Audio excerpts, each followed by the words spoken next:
Mr. Pierluisi for 5 minutes.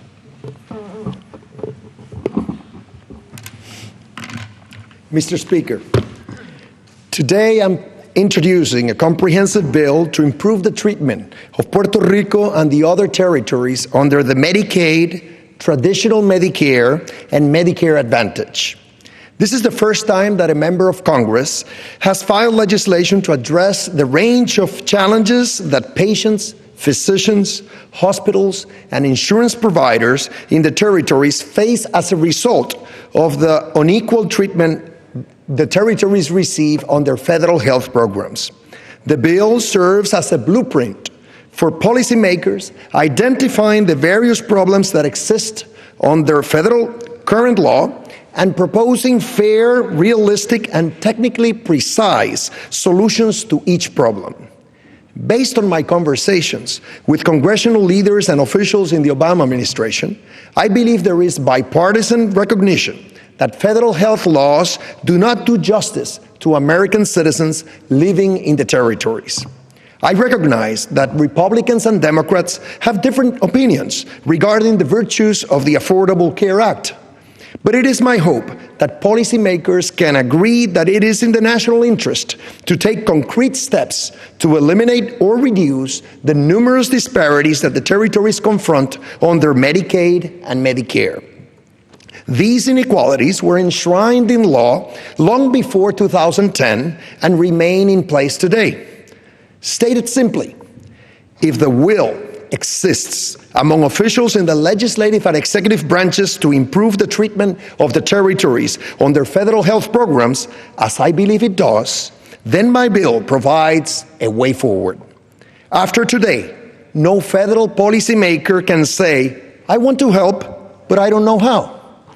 Rather than summarizing the bill's 16 sections, I will highlight the provisions relating to Medicaid, the program for low-income individuals, which is jointly funded by the federal government and each state or territory government. In the states, there is no limit on federal funding for Medicaid as long as the state provides its share of matching funds. The federal contribution, known as an FMAP, can range from 50% for the wealthiest states to over 80% for the poorest states. By contrast, the funding that the federal government provides for Medicaid in each territory is capped. When I took office in 2009, Puerto Rico's cap was only $260 million a year, and the federal government was covering less than 20% of the cost of the territory's Medicaid program. During my tenure, the federal government has increased Medicaid funding for the territories, but that funding remains capped, and especially in the case of Puerto Rico, is still profoundly inequitable.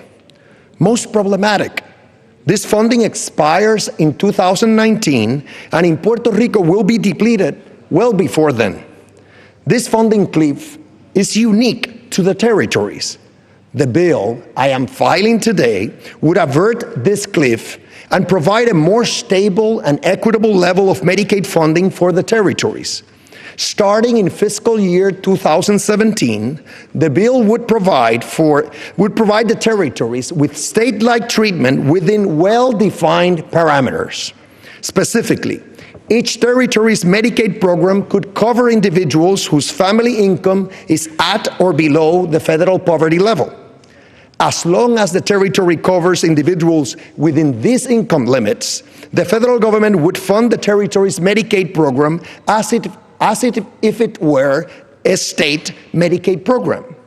The annual funding caps would be eliminated, and each territory would receive an FMAP based on its per capita income. However, the limiting principle is that if a territory wants to cover individuals earning above the federal poverty level, it'll generally be required to use territory dollars, not federal dollars.